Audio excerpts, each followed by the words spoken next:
Okay, so part 2 now, continuing in the mainstreamed radicalism chapter of Radicals for Capitalism. So, here we go. It says, the most important, so this subchapter, it's continuing with Nozick, and it says the most important attempt in this century to rebut anarchism fails totally in each of its parts. And this is another it's a fairly long quote, and I believe it deals a lot with Murray's, my hair is all crazy, sorry, criticism of Nozick, but here we go. It says, most academic criticism of Nozick is aimed at his entitlement theory of justice, and as you all know, I have my broken arm, so I am coddling it here. But the libertarian movement, at least its then dominant anarchist wing, was also highly critical, even though outsiders must assume Nozick was its academic champion. Anarcho-libertarians were aghast at Nozick's invisible hand explanation of how a morally permissible state could arise from anarchy. Early issues of the Journal of Libertarian Studies featured dissections of this Nozickian argument from Rothbard, Childs, and others. There was a bit of the notorious narcissism of small differences in these attacks, the notion that a heretic is more to be excoriated than an infidel. But the anarcho-libertarians showed Nozick respect even as they tried to tear down his arguments. This spirit is best summed up in Rothbard's jibe regarding anarchy. The most important attempt in this century to rebut anarchism and to justify the state fails totally in each of its parts. Childs pointed out that there was an equally plausible invisible hand arrangement to explain why Nozick's minimal state would fall back into first an ultra-minimal one, and then merely one more protection agency among others. In a world with a minimal state, Childs posited, another protection agency might arise that uses the same procedures as that state. That state could not then stifle the new competing agency on the grounds that its procedures are too risky for its clients and would morally have to leave it unmolested. Since this new defense agency has not taken upon itself the minimal state responsibilities of providing free compensatory protection to others, it would doubtless be able to provide its defense services at a lower cost than Nozick's minimal state, and that is a good point. Of course, that doesn't deal with Nozick's whole purpose of the other defense agency wanting to prohibit its clients from risky procedures. Now, perhaps this one wouldn't, and its clients would be willing to take that risk since the other agency already drove the other ones out of business. I mean, but to be fair to Nozick as well, I think he was just positing one way a state could arise, while Childs is saying that isn't inevitable, but I'm not so sure Nozick was saying it was inevitable. Okay, continuing. Since this minimals state commitment to providing free defense as a compensation for those inconveniences by banning, remember, their preferred methods of law enforcement is merely moral, it would probably find itself abandoning that principle in the face of this new competitive pressure. It would then retreat from Nozick's minimal state back to an ultra-minimal one. I don't think either of those are a state at all. Perhaps his minimal one if it bans the other agencies, because then it is claiming a territorial monopoly. But an ultra-minimal state is not a state at all. That's just a anarchy with very few options in the defense agency department. With further competitive pressure, especially given that the former ultra-minimal state has taken upon itself the responsibility of spying on the procedures of all the other ones to make sure those procedures aren't so risky that they violate its clients' procedural rights, it would likely find its market share shrinking in favor of rising competitive pressure to merely one among many defense agencies, again in an anarchist world of private defense. Nozick's state, in a process that also violates no one's rights, disappears. From his Austrian perspective, Rothbard finds the entire Nozickian concept of compensation for boundary crossings as incoherent. And that's where I find myself. Who can put a value on that? To the Austrians, the inherently shifting and incommensurate nature of people's values makes the notion of compensating them in any meaningful way beyond a freely chosen market price impossible. What about the dedicated anarchists in the anarchistic state of nature, Rothbard asks? What about their trauma at seeing the emergence of the state? The existence of only one fervent anarchist who could not be compensated for the psychic trauma inflicted upon him by the emergence of the state is enough by itself to scuttle Nozick's allegedly non-invasive model for the origin of the minimal state. For that absolute anarchist, no amount of compensation could suffice to assuage his grief. And I think that is a clever, well-worded, and excellent point. Nozick refused to be sucked into the maelstrom of debate that anarchy generated in both the anarchist and liberal philosophical communities. He eschewed academic bluster and warfare, fearing that his intellectual career might be consumed by an ongoing debate over the ideas in his first and most talked about work. So he never seriously returned to the political issues in anarchy or grappled with his critics, which is unfortunate. Nozick later said, I knew at the time, when I let my intense irritation with the representatives of Erich Siegel lead me to invoke against him rent control laws that I approved and disapproved of, that I would later come to regret it. That was a heresy that he engaged in, but he apostatized in greater ways, as we shall see. Because he later released a book called The Examined Life, which seemed to repudiate his hardcore, well, it didn't seem to, it did repudiate his hardcore hardcore libertarianism of his youth, though not all of his libertarianism. It says, The Examined Life contained a rather sharp and not particularly well explained recanting of the central political ideas in anarchy. The libertarian position I once propounded now seems to me to be seriously inadequate, Nozick wrote, in part because it did not fully knit the humane considerations and joint cooperative activities it left room for more closely into its fabric.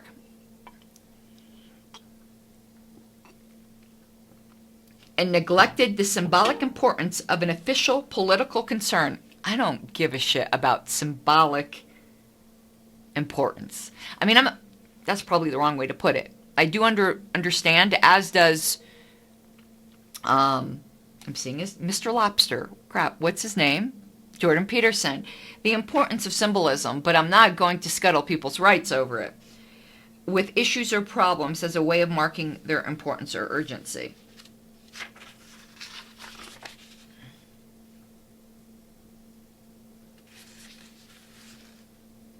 And it says, other important philosophers have arisen in Nozick's wake to defend libertarianism.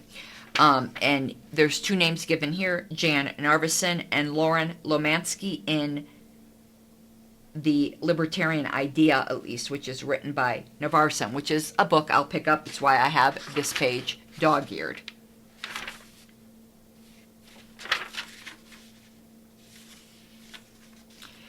And in what book? This is the same book. Narveson argues that this would seem to be an argument from principle, where he's talking about the state, with empirical ramifications, but that's the way good theories should be. And I agree with him. That is the way good theories should be. So I'll probably pick up that book, and it might be something we discuss. And a few more authors are also mentioned that I will be picking up. Randy Barnett being one of them, who envisioned a term that I really love and that I would love to read more about, which is polycentric legal systems.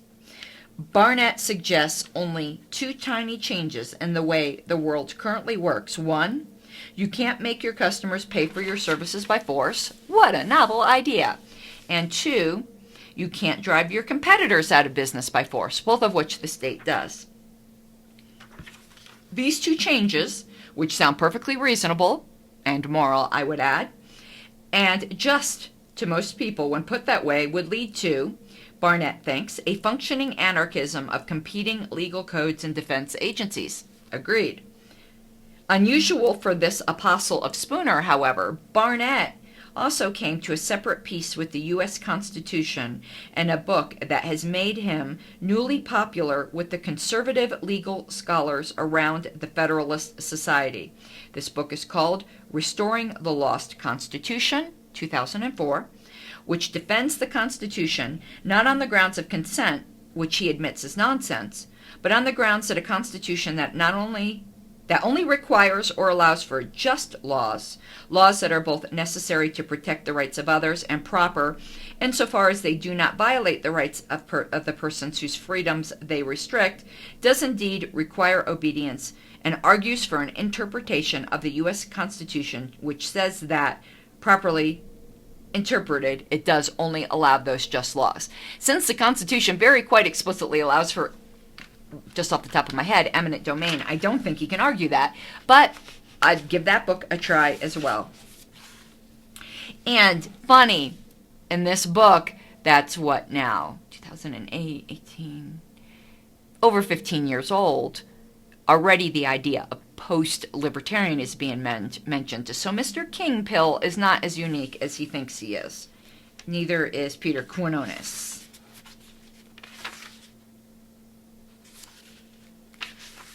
Okay. Next, it gets into a psychiatrist who I looked into a little bit, a libertarian psychiatrist, when I was dealing with the issues of anorexia and Eugenia Cooney in a video that I had done. And this psychiatrist, I'm going to mispronounce the last name, is named SARS, I think, CZ or ZARS. We're just going to say SARS, even though that's the name of a virus. It's SZASZ.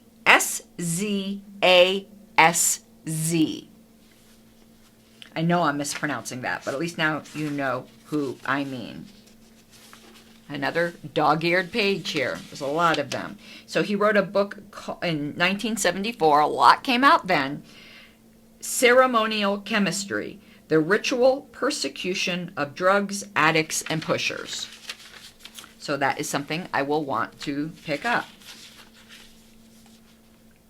And SARS says, building a competent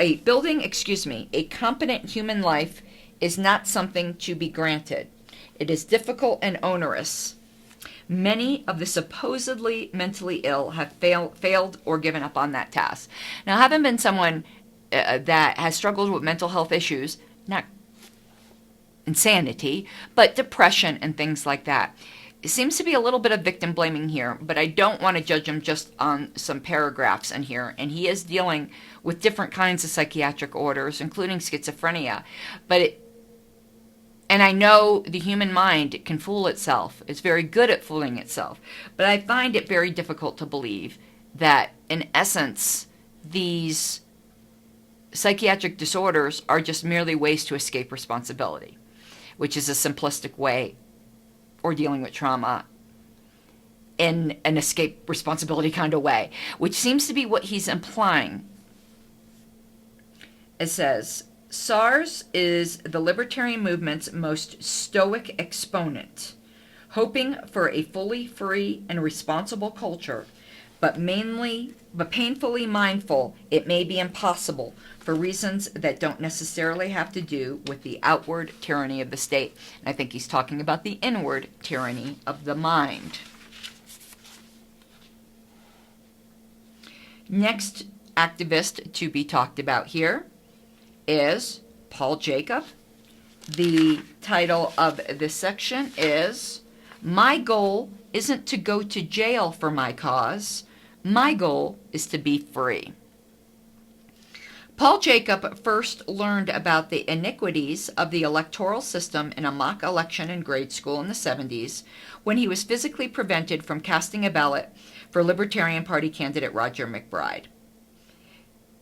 But he had seen worse out of government. In the 80s, the young libertarian Paul Jacob became an outlaw folk hero in the libertarian movement and outside of it as the first public fugitive resistor to this new wave of draft registration.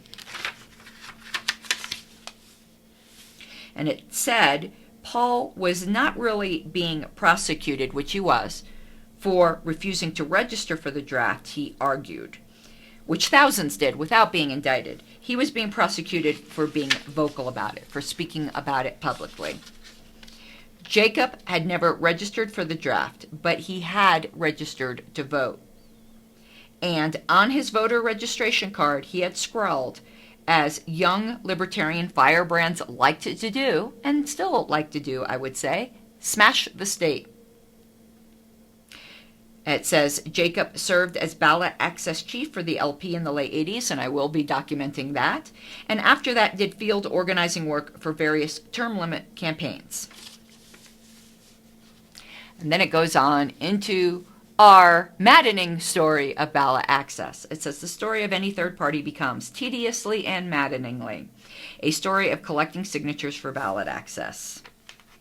100,000 clipboards proffered. Oceans of ballpoint pen ink.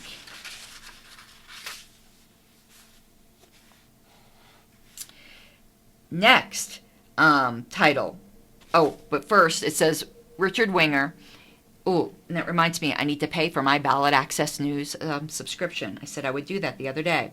And I think of that. I'll end with this so I don't forget to do that. And we will do the rest of this chapter, which again, probably about 30 more pages or 25 more pages of, the summaries that I'll record in a second segment, put these two together, and these will be part 2. But it says Richard Winger estimates that it costs more than $500,000 per election year for the LP to maintain its ballot access. All right, that's a heavy book. I can only move it with my good arm. And I will continue this a bit later this afternoon. Okay, back to try to finish out this chapter. It's gotten later in the day, and my arm's more sore. Hopefully this is going to improve. So, the next section is entitled, I talked to blacks, I talked to Puerto Ricans, I talked to all kinds of frightening people. And it is talking about how people will often only pay attention to politics when it's election season. Let me bring this a little closer. And it's dealing with rolling out of David Bergland's, which they consider dismal vote totals in 1984, into the 1988 race, in which you had Ron Paul running for our nomination and Native American Russell Means. And it says, Means, still an Indian rights activist at heart, expressed his highest possible praise for the LP thusly, there is nothing in the LP platform that isn't Indian. And it says, but Paul won the necessary majority to win the nomination on the first ballot, but by only 4 votes. In 1992, Ron Paul's running mate, so again, so 88 and 92, he was our candidate, Andre Maru, who had served in Alaska's state legislature as a libertarian. Oh, excuse me. You can tell I'm in pain. Scratch that. Ron Paul was only our nominee in 88. Andre Maru, who was his running mate, was our nominee in 92. My God. Sorry, you can tell I'm not with it.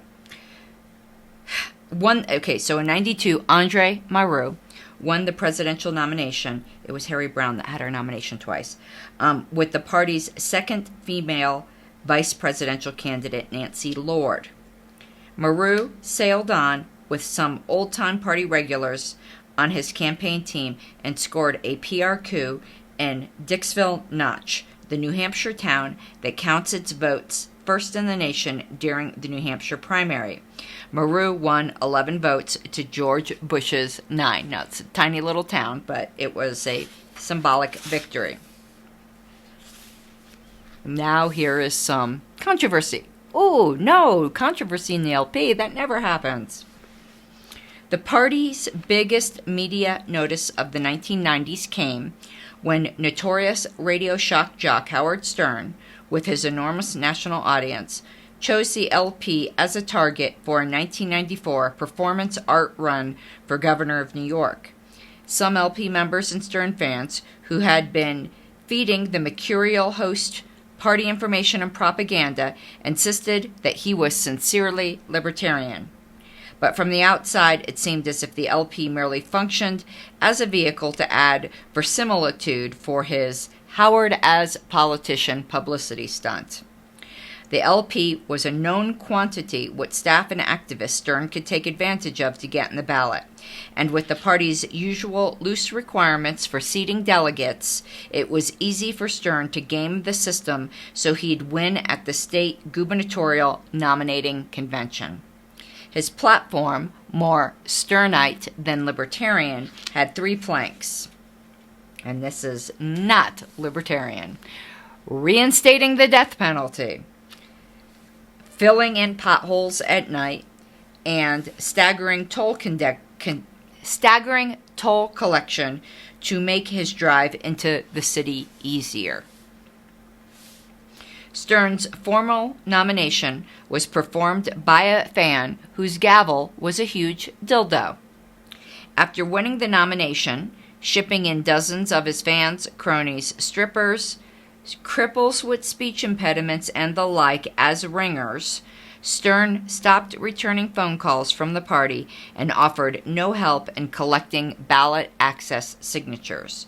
The Stern crew's contempt for their new allies have never been well hidden.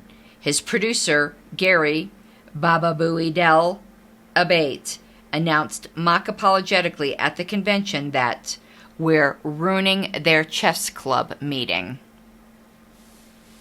Disgusting. Now it is moving on to the era of Harry Browne.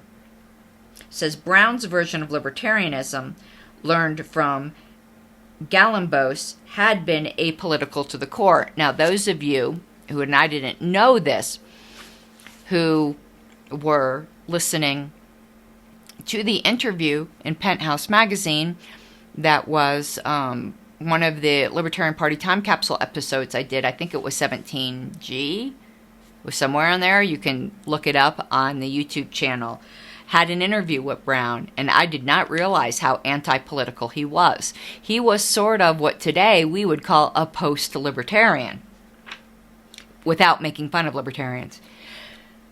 Excuse me. Though there weren't very many to make fun of back then.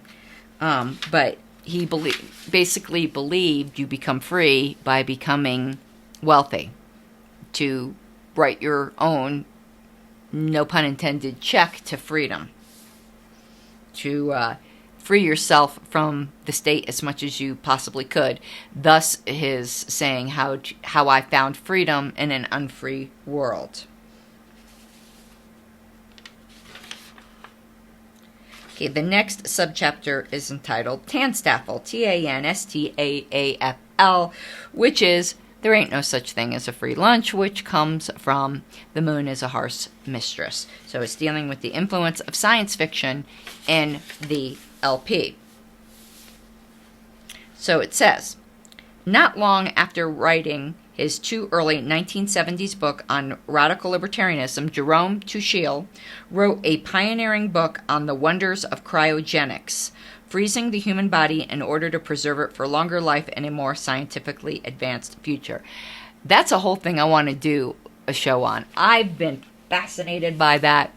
I've even just looked into the companies, just interested, do I think today's companies that are selling the life insurance policy, well, they're not selling the policies. You have to make them your beneficiary if you're wondering how the average person affords this. Do I think that any of these people that are getting frozen by these companies are going to come back to life someday? No, I don't. The ones that are particularly creepy are the ones where they just freeze your head. Yeah, one day we're going to just do a show on this because I find it fascinating. Notorious LSD guru and former Harvard psychologist Timothy Leary made a public shift to political libertarianism, along with his new obsessions with space travel, immortality, and intelligence increase after he got out of prison in the late 1970s. He even hosted a fundraising party in his Beverly Hills home for straight-laced LP candidate Ron Paul in 1988. Okay. Now we're getting to another dog-eared page here, because it's just moving from libertarian personality to libertarian personality. Now it's talking about, I'm trying to find another science fiction novelist, Robert Anton Wilson, who's the co-author of The Illuminatus. It says, Wilson's libertarianism represents, I've been so itchy lately, I'm sorry, the pain, it's making me, I don't know, it's making me itchy, represents a unique strain within the modern movement. A libertarian house in which there are many more mansions than there were in the 40s to the 70s. Libertarian scholar Chris Ciabera believes libertarianism needs to become more a dialectical philosophy, subsuming more about human life and culture than just politics. He would appreciate the Wilsonian style of having libertarian values inform not just politics, but a vision of a life entire. I think that is part of the internal party struggle that's going on now. And I don't have a problem with that. I just don't think the political party should be a life philosophy. The political party is a small part of that. And if libertarians within the political party want to have a larger libertarian life philosophy, that's fine. Don't stick it in our platform. Don't force it on others. And I think that is what is being characterized as the left-right struggle within our party, but I think it's more of a thick-thin struggle within our party, not necessarily a left-right, because you can be a thick libertarian as either right or left. That would be an interesting show as well. And it says,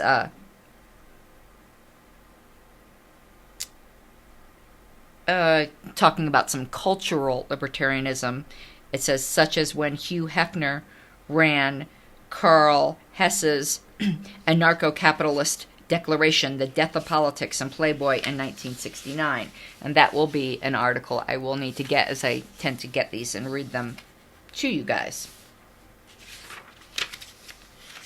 A lot of dog-eared pages here.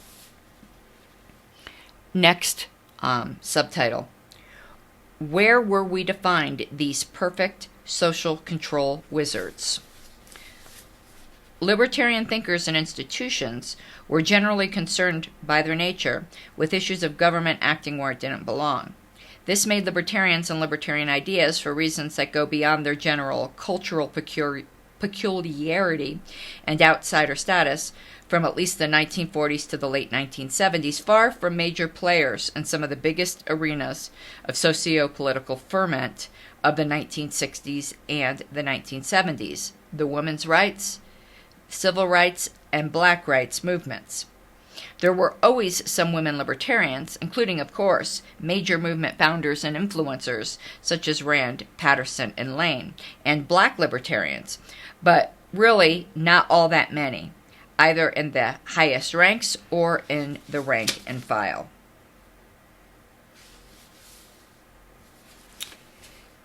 And it goes on now to talk about prominent black woman sociologist Ann Wertham, who wrote an individualist take on the meaning of being black in America called The Other Side of Racism, advising American blacks to avoid identifying racially and instead live and struggle as individuals. That would be an interesting book to take a look at as well.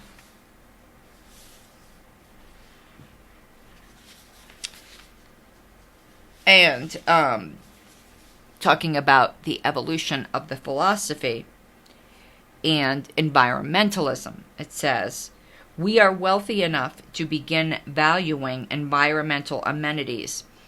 And this is a very interesting take. To see a forest as something of inherent or recreational value rather than a source for housing or fuel. And that is a victory of free markets. And it doesn't go on to right here to connect the dots, but the whole chapter connects the dots and says that's a victory for environmentalism when you become that affluent, where you can be an environmentalist as a luxury.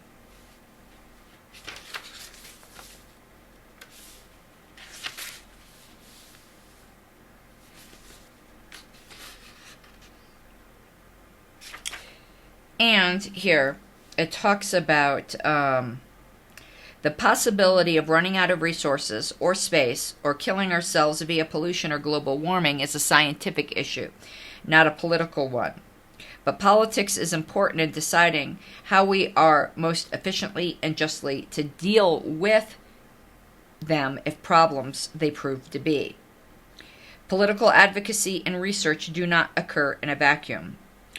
It is natural, given libertarianism's temperamental inclination and ideological need to cast doubt on the need for big government, and given how environmental crises are almost always used as a reason for big government intervention, that libertarians would tend to be sponsors and advocates of attempts to show that environmental scare stories are based on exaggerated junk science. This can make it seem to the uncharitable as if it's a libertarian principle that nothing done for profit ever hurts anyone, which is not the case, and it's most obviously not the case. The real central message of free market environmental thinking remains the core libertarian insight into the value, in terms of incentives to preserve values and not harm others, of spreading information about the true value of resources through the price system and the justice of extending private property rights and the responsibilities that come with them to aspects of environmental policy where government management and command have mostly reigned.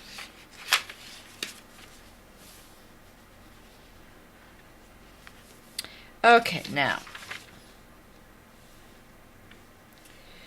moving on here to Grover Norquist, leader of Americans for Tax Reform.